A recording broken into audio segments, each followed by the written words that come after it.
ইসলাম যদি বিজয় থাকে, বাংলাদেশের মতো এত ভালো মানুষ পৃথিবীর কোন দেশে নাই। আজকে গরিব মানুষ হাত করে বাড়িতে টাকা নেয়, খালি চেয়ারম্যান সাহেব 2000 টাকা করে মার হাবা। গরিব মানুষ জমি 1 বিঘা কর্থ হচ্ছে, সিএনজি কিনেছে, 1 বিঘা 10 কাঠা কর্থ হচ্ছে, ভ্যান কিনেছে, খালি করছে 4 দিন অন্তর মির্জাপুরে হাট, 150 টাকা করে দিন হলে 4 দিনে 600 টাকা লিয়া যা পুরুনকে হাট বাজার করে সোলগুলো বাঁচাচ্ছে। এই জন্য হলো যানজট পাগল। তাছাড়া আগে কি আর আগে এত যানবাহন ছিল ভাই?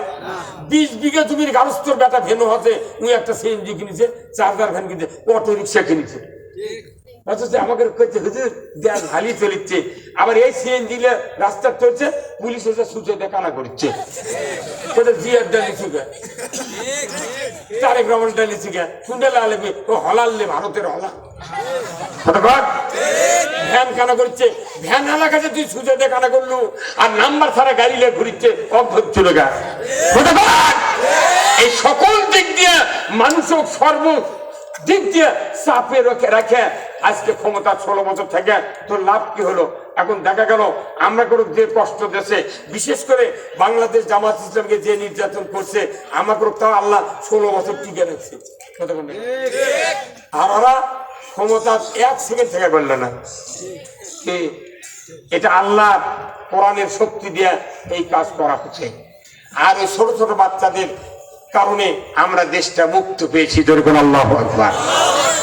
আসলে আমার ভাইয়েরা, আল্লাহর নবী গারে হীরার ভিতরে ধ্যানে আছেন।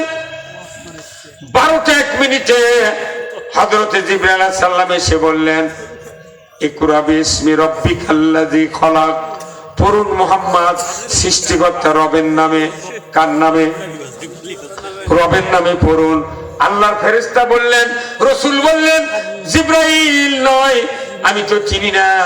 রাসূল বললেন এক বাক্যে, আনা উম্মি, আমি পড়তে পারি না, আমি মূর্খ মানুষ, নিরেট অক্ষরবিহীন মানুষ, আমি পড়তে পারি না। জিবরাইল বললেন, ইকরা বিসমি রাব্বিকাল্লাযী খলাক, পড়ুন মুহাম্মদ। উনি বললেন, আনা উম্মি, পড়তে পারি না। তৃতীয়বার চান্স নিচ্ছেন হযরতে জিবরাইল আলাইহিস সালাম, রাসূলকে কিছু কথা বলবেন, কিন্তু আল্লাহ বললেন, জিবরাইল খবরদার, খবরদার, আমার রাসূলকে আপনি বিরক্ত করবেন না, আমি তাকে নবুয়ত দেব, তার কাছে আপনি বেয়াদবি করবেন না।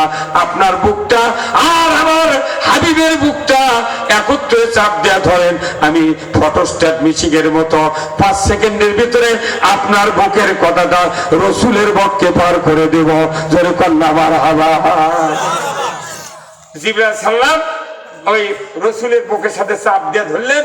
ফটোস্ট্যাট মিছিং দেখেন শেরপুর আছে না, এইকে আলোক করে এটি পোস্টারিংকে উপর করে দিল, খালি এটি না দুটো টিভি মারছে।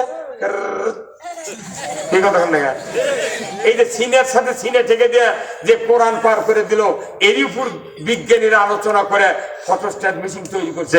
আল্লাহু আকবার। আল্লাহ রাসূলের উপর নবুয়ত শুরু হয়ে গেল। 1 নয় 2 নয়, 12 বছর মক্কাতে থাকলেন। 12 বছর মক্কায় থাকার পর আল্লাহ রাসূলের মেরাজের ডাক এসে গেল। আল্লাহর নবী বললেন, ভাই জিবরাইল, এত গভীর রাত্রিতে আমাকে ডাকেন কেন? বলে, আপনাকে মেরাজে যেতে হবে। সুবহানাল্লাযী আসরা বিআবদিহি লাইলাম মিনাল মসজিদিল হারামি ইলাল মসজিদিল আকসা। ও জিবরাইল, আমার হাবিবকে মসজিদে হারামের আঙ্গিনায় থেকে বাইতুল আকসা মসজিদ থেকে শুরু করে একবারে আরশাদিম পর্যন্ত আনতে হবে। আমি রাসূলকে সামনাসামনি এনে রাসূলকে কয়েকটি দফা নাজিল করব, তার ভিতরে একটা দফা হবে নামাজ। জোরে কন্যা মারহাবা। আজকে 1500 বছর আগে রাসূল নামাজ আনলেন। নবুয়তের 12 বছর দেওয়ার পর 13 বছরের মাথার আগেই উনি নামাজ পেলেন মেরাজত থেকে।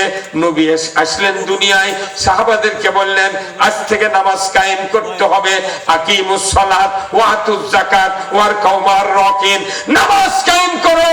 বলুন তো আজকে বাংলাদেশে এতগুলি ইমানদার আছে, বলুন তো নামাজি বেশি না বেনামাজি বেশি? কেন বেনামাজি হলো? কারণ বক্তৃতা দিয়ে নামাজ হবে না, তাবলীগ করে নামাজ হবে না, জামাত করে নামাজ হবে না, মাহফিল করে নামাজ হবে না। নামাজ কায়েম করতে গিয়া কোরআনের আদর্শ, কোরআনের এতাদ রাসূলের আদর্শ এইগুলি মানতে হবে।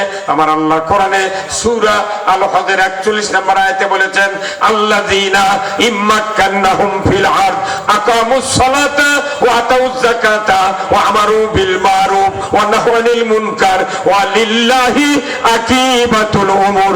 জোরে কন্না মারহাবা। আমি যদি নামাজ কায়েম করাতে চাই সমাজে, তাহলে আল্লাহ বলেছেন রাষ্ট্র শক্তি নামাজ কায়েম করতে পারবে। যদি কোন ঠিক কিনা? সরকার ছাড়া পৃথিবীর জমিনে নামাজ পড়ার কারো শক্তি নাই। কেন নাই আমি প্রমাণ করে দিচ্ছি। মুয়াজ্জিন একটা মসজিদে 1825 বার প্রতিদিন আযান দেয়। কতবার? প্রতি মাসে, প্রতি বছরে আযান হচ্ছে 1825 বার। কিন্তু দেখা যায় মুয়াজ্জিনের আযান শুনে ওই গায়ের মানুষ মসজিদে আসে, কিন্তু মুয়াজ্জিনের বাসায় উম্মত যায় না। কথা কয়? ইমামরা ইমামতি করে, যা দেখেন ওই ইমামের বউ পর্দার নাই, ইমামের বেটারও নামাজ পড়ে না। বেশিরভাগ ইমাম বক্তাকের বেটা নামাজ পড়ে না, আমি সব তল্লুক দিয়ে দেখেছি। আবার ইমামতিরা ইমামরা ইমামতি করছে 30 বছর হলে। মসজিদের মোতাল্লিক যদি ধরে, ভাই আপনারা দোয়া কুনুত কন্ত মোতাল্লিক খেপে দেবে, তোমার চাকরি একদিন আমাদের দলে, তুমি আমার ভাইবে ধরো, তোমার চাকরি করার ইচ্ছা আছে? মসজিদ এমন একটা প্রতিষ্ঠান, কোন প্রশ্ন ধরা যাবে না, জিজ্ঞাসা করা যাবে না। ওযুর ফরজ কয়টা, দোয়া কুনুত কর, সূরা ইখলাস কর, চলি মুসল্লি বাজার। শুক্রবারে খালি জুম্মার যায়, খালি জানাজা নেওয়ার জন্য যায়। যদি মরে যায় তো জানাজা করি। একদিনের নামাজ পড়ে কাম আছে?